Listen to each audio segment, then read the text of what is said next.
Pai amantíssimo, fonte de luz, de amor e de sabedoria, agradecemos imensamente a oportunidade de estarmos aqui reunidos em seu nome.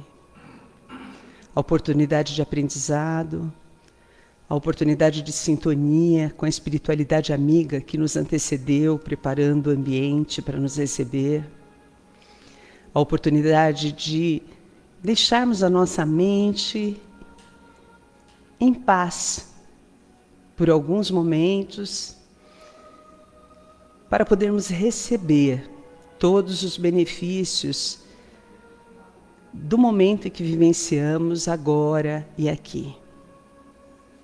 Que possamos deixar os nossos problemas um pouquinho parados, um pouquinho acomodados, para que na paz e na harmonia possamos receber de forma mais efetiva as boas energias de todo o ambiente e da espiritualidade amiga que nos auxilia na medida do nosso merecimento. Vamos principalmente deixar as nossas mentes abertas para a compreensão da palestra e do tema que vamos conversar hoje. Que Jesus nos abençoe e permita que possamos aprender um pouquinho mais dos seus ensinamentos. Que assim seja, graças a Deus. E o tema que nós vamos conversar hoje está no livro Vinha de Luz, é a continuação do livro que nós temos estudado, Apliquemo-nos. É uma psicografia do Espírito Emmanuel, né, psicografado por Francisco Cândido Xavier. E, como sempre, ele sempre começa com uma frase do Evangelho, nesse caso o Evangelho de Paulo, e os nossos aprendam também a aplicar as boas obras nas coisas necessárias para que não sejam infrutuosos. É Paulo, em Tito 3,14. Eu vou dar uma lidinha de forma meio resumida no texto, porque Emmanuel sempre tem uma forma de escrever e de trazer a mensagem para nós que é sempre muito completa. E aí, quando você lê, a gente consegue compreender de forma mais clara, né? E ele começa dizendo o seguinte: é preciso crer na bondade. Todavia, é indispensável movimentarmos-nos com ela no serviço de elevação. É necessário guardar a fé. Contudo, se não a testemunhamos nos trabalhos de cada dia, permaneceremos na velha superfície do palavrório. Claro que todos devemos aprender o caminho da iluminação. Entretanto, se não nos dispomos a atravessá-lo, não passaremos da atitude verbalista. É muito importante o conhecimento do bem, mas que não esqueçamos as boas obras. É justo se nos dilate a esperança diante do futuro, à frente da sublimidade dos outros mundos em glorioso porvir. Mas não olvidemos os pequeninos deveres da hora que passa. De outro modo, seríamos legiões de servidores incapazes de trabalhar belas figuras na vitrine das ideias, sem qualquer valor da vida prática. É sempre melhor fazer para ensinar depois, que ensinar sempre sem fazer nunca. Em outras palavras, Emmanuel nos convoca para botar a mão na massa, né? Ele fala da importância do conhecimento, da fé, da crença, dos pensamentos de bondade, dos ensinamentos, mas ele alerta que é necessário que nós coloquemos tudo isso ao serviço do bem, porque senão nós vamos ficar só nas palavras, no aprendizado, no ensinamento e não vamos executar absolutamente nada. Não adianta eu chegar aqui e falar, conversar com vocês e falar do bem, falar da mensagem do Emmanuel, do Livro dos Espíritos, e no meu dia a dia eu não colocar nada disso em prática. eu não fazer absolutamente nada, né, em prol dos que estão à minha volta, no trabalho, no meu dia a dia, com a minha família, em todos os lugares onde nós estivermos. Então, ele fala assim, vamos colocar tudo isso em prática, vamos erguer as mangas e vamos começar a trabalhar. Ele fala da importância de executar, em vez de nós ficarmos só no palavrório, só nos ensinamentos, né? Não que não seja importante o ensinamento, o aprendizado. E tem uma frase que a gente cansa de repetir aqui, né? Conhece a verdade te libertará.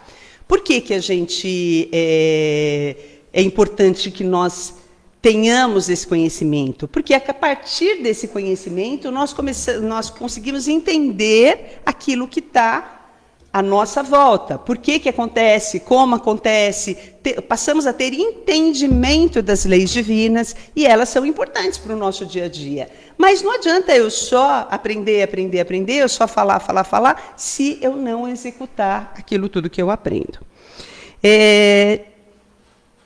E aí, quando a gente pensa nisso, a gente pensa em trabalho, já veio na mente lei de trabalho, que está no Livro dos Espíritos. Então, nós vamos falar um pouquinho sobre a lei de trabalho. Tem um outro texto de Emmanuel, que está no livro Pensamento e Vida, que ele diz o seguinte: a lei do trabalho é roteiro de justa emancipação.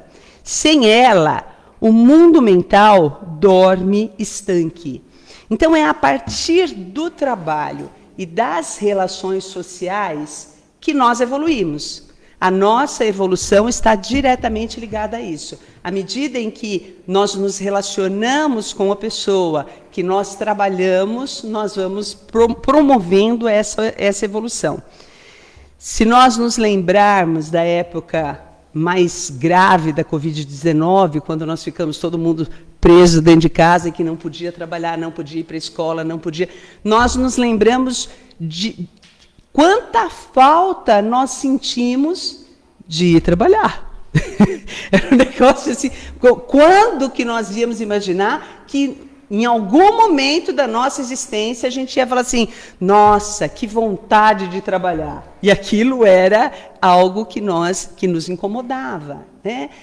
A mesma coisa, as relações com os nossos amigos, com os nossos familiares, que nós não podíamos entrar em contato com eles, aquilo foi muito difícil para todo mundo. E a gente viveu um momento de muita dificuldade. Ficou claro a importância do trabalho, a importância da pesquisa, da ciência, da tecnologia e das relações sociais para a nossa evolução e para o nosso bem-estar mental, inclusive. Não é? A gente percebeu quanta gente que acabou tendo problemas gravíssimos de depressão porque ficaram presos, né, dentro de casa. E isso provocou todo um desequilíbrio na nossa sociedade, né? Então começou a faltar produtos no mercado, os nossos filhos não conseguiam aprender porque estavam em casa, não tinham condições de compreender de forma adequada aquilo que aprendia via internet, que era um método totalmente diferente. Nós ficamos cabeludos, barbudos, gordos, né? Porque ficava em casa mais comendo do que fazendo outra coisa. Então, foi muito difícil. E nós conseguimos perceber, então, a importância do trabalho e da convivência nas nossas vidas, né? O Livro dos Espíritos, ele diz assim, toda ocupação útil é trabalho. E, sem o trabalho, o homem permaneceria sempre na infância quanto à inteligência. Por isso é que seu alimento, sua segurança e seu bem-estar depende do seu trabalho e da sua atividade. Quer dizer, a nossa existência depende do nosso trabalho, a não ser que nós fôssemos, né, herdeiros, como a gente tem visto aí nas redes sociais, algumas pessoas que são herdeiros e que não precisam trabalhar, mas a maioria de nós precisa trabalhar até para pôr o prato de comida na mesa. Ela é essencial para a nossa subsistência e para o nosso dia a dia. Na Revista Espírita, de 1865, tem uma passagem que diz assim, o trabalho, a atividade da vida do homem, é uma lei natural, que ativa a sua inteligência e promove tanto o seu quanto o progresso dos semelhantes e também do orbe. É o trabalho que lhe faculta a conservação do corpo e o desenvolvimento do pensamento. A ociosidade, ao contrário, provoca a estagnação das ideias, bloqueia-lhe as forças e impede o progresso. Ou seja, nada de preguiça, né? O trabalho é benéfico e nos faz bem. E é interessante a gente observar, eu não sei se acontece com vocês, mas quando a gente está de férias, que você fica meio na ociosidade, parece que quanto menos a gente faz, menos a gente quer fazer. E aí a gente vai começando a travar o nosso mental, travar a nosso desejo de agir, de fazer as coisas, porque a ociosidade é realmente muito complicada nas nossas vidas. Emmanuel alerta ainda que, além do trabalho obrigação, que nos remunera de pronto, é necessário nos atenhamos ao prazer de servir, prazer de ajudar, serviço social, assistencial, os trabalhos voluntários, nosso grupo aí de voluntários da Instituição Amélia Rodrigues, o quanto não é gratificante poder ajudar nessas atividades sociais, né? Quando a gente fala em ajudar, vamos falar não só da caridade material, que é tão necessária para ajudar aqueles que estão passando por necessidades, mas também a caridade moral, aquela que nós fazemos ajudando as pessoas que estão com alguma dificuldade, oferecendo um ombro amigo, oferecendo um abraço, um consolo, uma ajuda na hora do trabalho, uma ajuda em algum momento, ajudar um idoso, uma criança. Isso tudo são atos, né, de ajuda moral, de caridade moral, que são muito importantes para a nossa existência. Nas contingências naturais do desenvolvimento terrestre, o espírito encarnado é compelido a esforço incessante para o sustento do corpo físico. Pode, porém, desde a terra, fruir a ventura do serviço voluntário aos semelhantes todo aquele que descerre o espelho da própria alma nos reflexos da esfera divina. O trabalho-ação transforma o ambiente. E o trabalho-serviço transforma o homem. Então, a nossa mudança moral, ela acontece a partir da caridade, a partir do serviço. A prestação do concurso espontâneo, sem qualquer base de recompensa, desdobra a influência da bondade celestial que a todos nós ampara sem pagamento. Ou seja, vamos sempre estarmos na vibração do Pai, né? Sempre que fazemos o bem. E aí, enquanto falava sobre o trabalho e essa questão da bondade, eu lembrei da parábola do bom samaritano, né?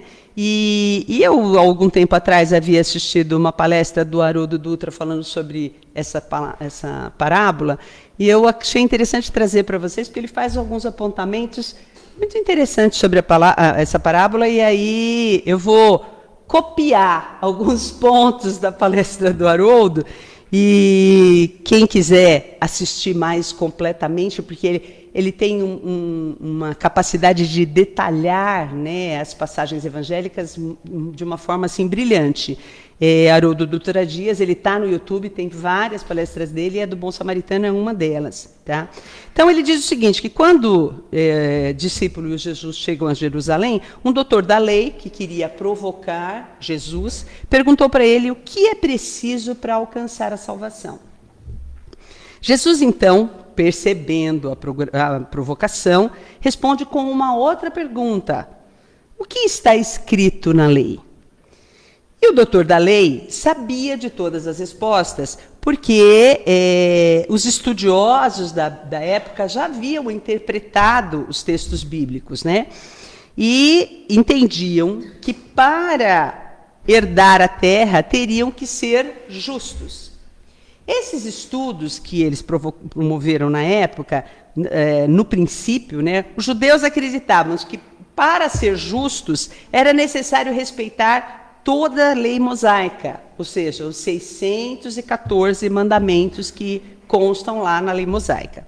Aí eles continuaram os estudos e, depois de algum tempo, chegaram à conclusão que os 614 mandamentos se resumiam nos 10 mandamentos, tá? E que eles eram suficientes. Passou mais algum tempo, eles estudaram mais um pouco, e eles chegaram à conclusão que somente os 2 mandamentos, né, já resumiam toda a lei e os profetas. Então, esse doutor da lei sabia exatamente o que dizia a lei e respondeu para Jesus: ame o Senhor seu Deus de todo o seu coração, de toda a sua alma e de todas as suas forças e de todo o seu entendimento, e ame ao seu próximo como a si mesmo. Vamos abrir um parênteses aqui só para dar uma detalhada nessa resposta, tá? Os judeus, à época, acreditavam que a inteligência, a sede da inteligência, estava no coração, né? Não na mente. Então, quando ele diz, amarás o Senhor teu Deus de todo o teu coração, o que ele estava dizendo? Amarás com toda a sua inteligência, com toda a sua capacidade intelectual. Então, para amar de todo o seu coração, seria necessário dar unidade ao coração e teríamos que amar integralmente, de todo o seu coração, sem nos deixarmos dividir entre o bem e o mal. Teríamos que ser integrais, né? Deixando o bem e o mal que habitaria a nossa inteligência. Quando ele diz de toda a sua alma, ele quer dizer amar a Deus com gestos concretos, fazer coisas concretas na prática do bem. Significava amar o Deus de toda a tua alma. De todas as suas forças, ele refere-se às forças materiais, físicas e financeiras, todos os bens que temos, colocar tudo o que temos a serviço de Deus, a serviço do bem. E o amarás a teu próximo como a si mesmo era o mais difícil na época, porque na tradução original dessa passagem, ele diz assim, amar ao seu irmão como a si mesmo. E os judeus, então, entendiam que os irmãos eram somente aqueles que eram do mesmo grupo, né, do mesmo povo. Então, era um amar ao próximo meio seletivo. Eu vou amar só aqueles que são o meu povo, né? Tinha uma corrente que entendia que era amar a todas as pessoas, mas era a minoria que pensava dessa forma. Jesus então lhe disse: você respondeu corretamente, faça isso e viverá. Mas ele, querendo justificar-se, perguntou a Jesus: e quem é o meu próximo?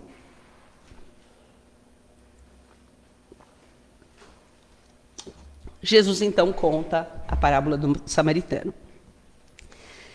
E aí nós percebemos a grandeza dos ensinamentos de Jesus a partir das parábolas, né? Ele traz pela parábola um ensinamento profundo que muitas vezes nós não entendemos claramente, mas quando você começa a destrinchar um pouquinho, começa a ter um pouquinho de entendimento. Então ele fala que começa a história falando que se encontrou um homem caído, que poderia ter sido atingido por ladrões, que naquela época eram muito comuns nos caminhos e nos trajetos. E aí ele fala que passa um sacerdote, que deveria cumprir os mandamentos da lei, mas que na tradição da época o sacerdote não poderia tocar numa pessoa morta, pois ele ficava impuro. E aquela pessoa poderia estar morta, ele nem chegou perto para saber se estava morta, se estava machucada, ou o que quer que estava acontecendo. E, além de tudo, né, ele só era obrigado a ajudar os seus irmãos. Aquele não era um irmão dele. Então, o que ele fez? Passou direto e foi embora. Em seguida, veio um levita, e ele fez a mesma coisa. Passou sem falar nada. Só para contextualizar, os levitas eram descendentes da tribo de Levi e foram designados para servir no tabernáculo e, posteriormente, no Templo de Jerusalém. Seu papel principal era atuar como mediadores entre o povo de Deus, facilitando os rituais de adoração e oferecendo sacrifícios e conduzindo cerimônias sagradas. O levita também passou sem fazer absolutamente nada. Então passa o samaritano, que aplica toda a lei, tocado de compaixão. Compadeceu-se do homem caído, sentiu o toque de Deus e aplicou o amar a Deus de todo o seu coração, de toda a sua inteligência. E ele usou a inteligência para fazer um planejamento de como ele ia ajudar aquele homem caído. Então, primeiro, ele deitou-lhe óleo e vinho nas feridas e as pensou. Depois, colocou-lhe no seu cavalo. Aplicou nesse momento o amar a Deus de toda a sua alma, né? Ele se dedica integralmente àquele homem que estava lá, aquele desconhecido que ele não sabia quem era. Limpa as feridas, cuida, ampara, se dedica àquela pessoa. Finalmente leva-o a uma hospedaria e cuida dele. E no dia seguinte, tirou 2 denários e os deu ao hospedeiro, dizendo: trata muito bem deste homem, e tudo o que dependeres a mais, eu te pagarei quando regressar. Então, ele aplicou a terceira parte do mandamento, amar a Deus com toda a sua força. Deixou o homem amparado com os seus haveres materiais. Então, ele usou do que ele tinha para poder amparar a pessoa. E aí, Jesus, então, pergunta: qual desses 3 te parece ter sido o próximo daquele que caíra em poder dos ladrões? A própria pergunta de Jesus já é uma resposta. Né? A gente já, na pergunta, você já percebe que o samaritano é quem havia sido o próximo, mais próximo naquele momento. E é interessante a gente lembrar que quando a gente fala de amar a Deus e amar ao próximo como a si mesmo, nós estamos falando de amar o outro da mesma forma que nós queríamos ser amados. Né? É nós colocarmos a empatia, nos colocarmos no lugar do outro e tentar perceber o que ele sentia. E o samaritano fez isso, né? Ele ajudou porque provavelmente se colocou no lugar do outro e como ele gostaria de ser atendido naquele momento. Qual era o principal? O doutor da lei então respondeu: aquele que usou de misericórdia para com ele. Ele podia ter respondido samaritano, mas tinha uma rivalidade enorme entre os samaritanos e os judeus. Então, ele jamais iria falar disso, mas ele reconheceu a misericórdia. O ensinamento é muito amplo e completo, né? Mas deixa bastante claro a necessidade da ação. E, nesse caso, a ação pela caridade, né? Termos misericórdia com aqueles que estão passando por necessidade, por problemas. E o fora da caridade não há salvação, é sobre isso. Né? O nosso ato de trabalho para o bem, a nossa ação de trabalho para o bem. E quanto nós temos colocado do nosso conhecimento em ação para o bem? Isso é uma reflexão que eu acho que todos nós temos que fazer, né? Tudo que eu tenho aprendido, tudo que eu tenho de conhecimento, tudo que eu sei, o quanto eu tenho utilizado na ação para o bem e no trabalho pelo bem, né? É algo que a gente tem que ponderar. Para finalizar, eu vou ler um texto psicografado também pelo Chico Xavier. Eu adoro o Chico Xavier, então eu trago sempre muita coisa. Do Espírito Irmão X, o título é A Ficha, do livro Contos e Apólogos.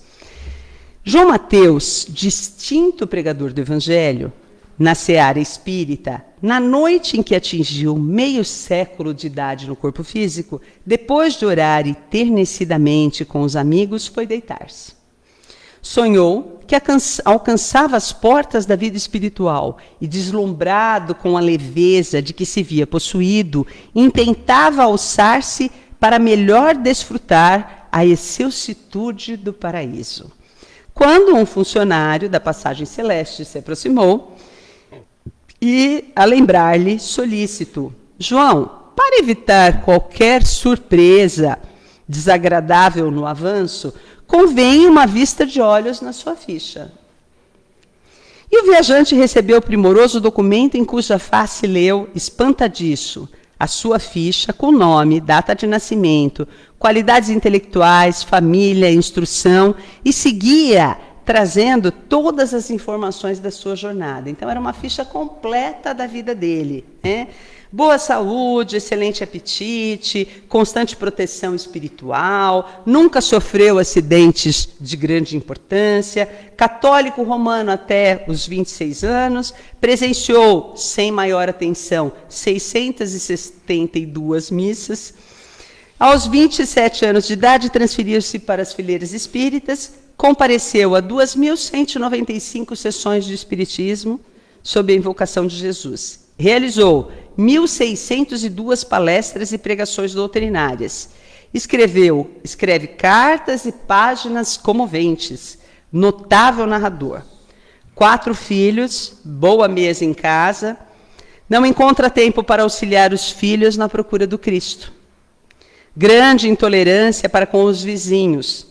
Refratário a qualquer mudança de hábitos para a prestação de serviços aos outros. Nunca percebe se ofende o próximo através da sua conduta, mas revela extrema suscetibilidade ante a conduta alheia. Relaciona-se tão somente com amigos do mesmo nível que ele.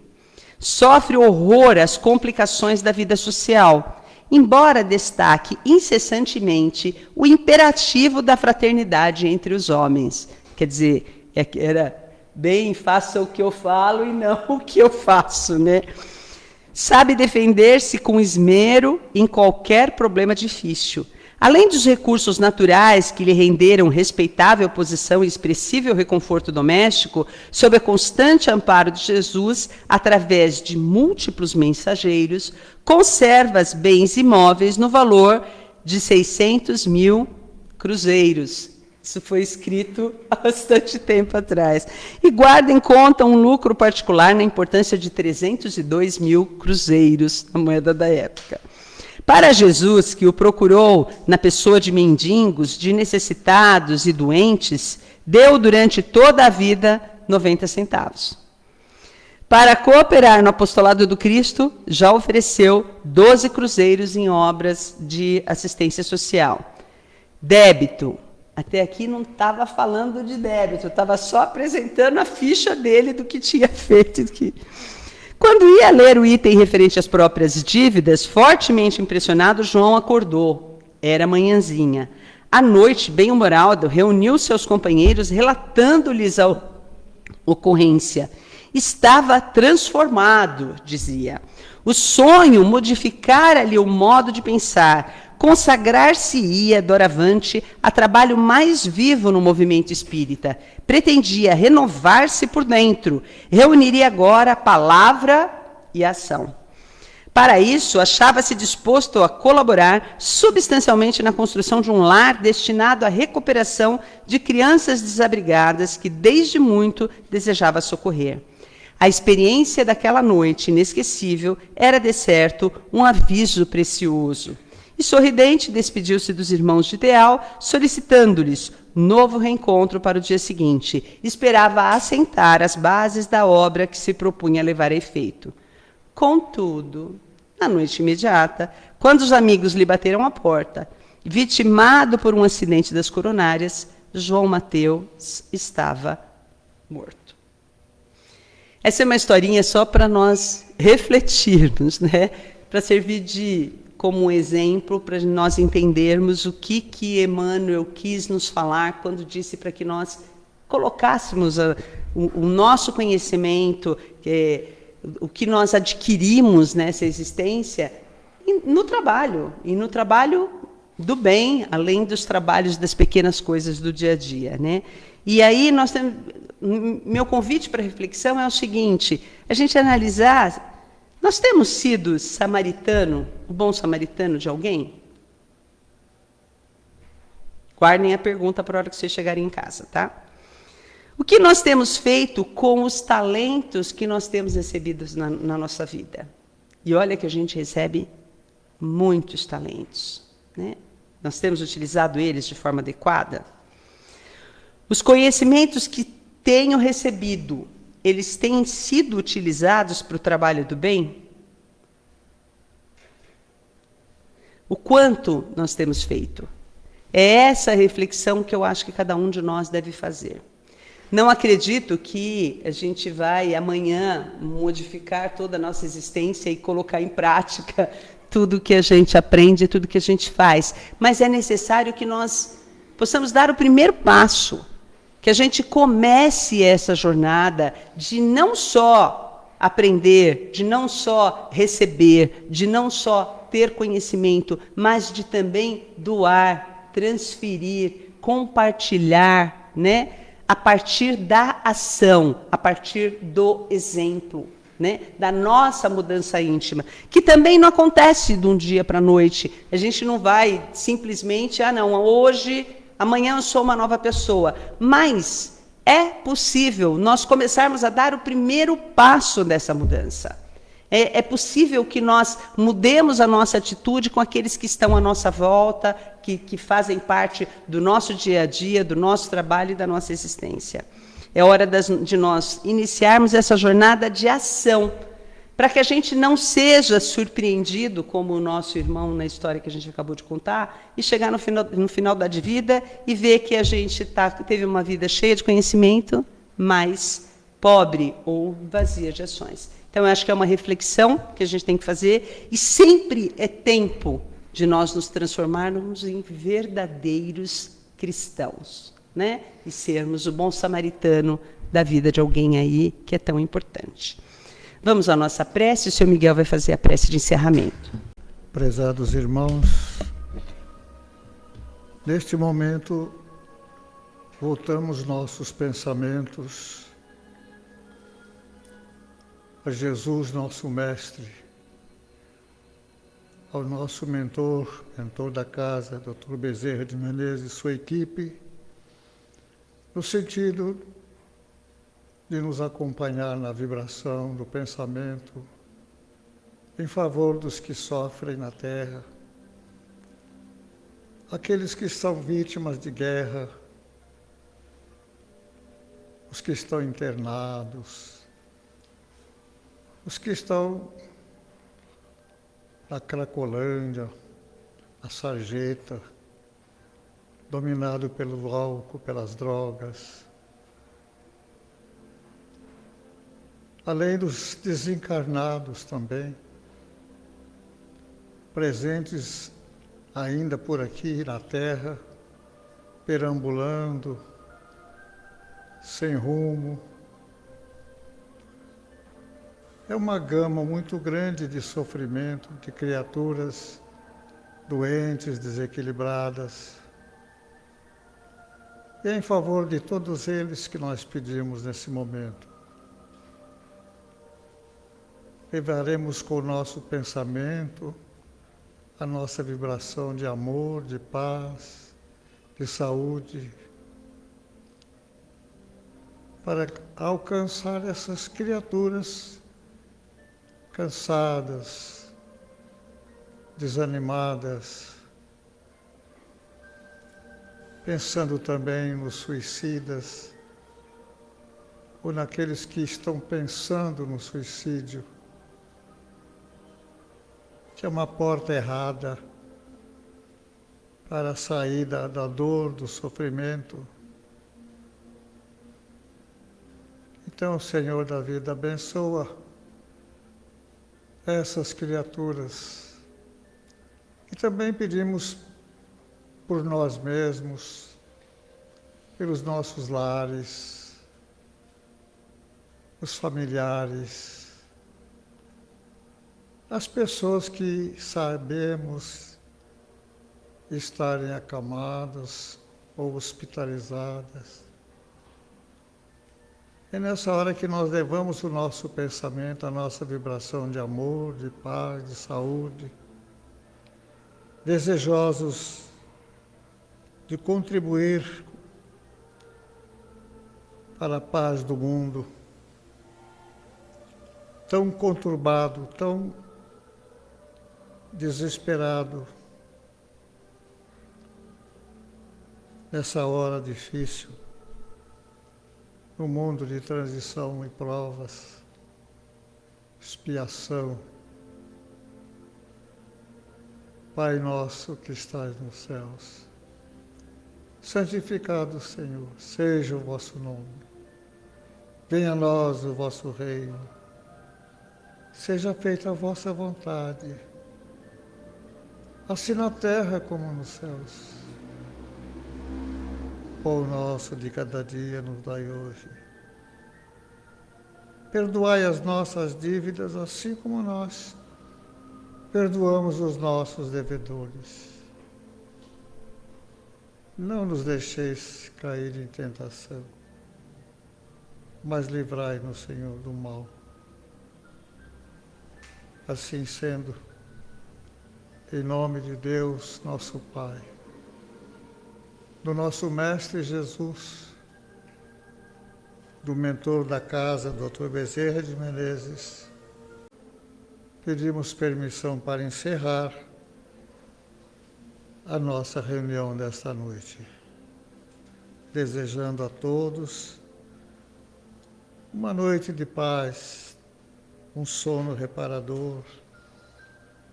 E amanhã,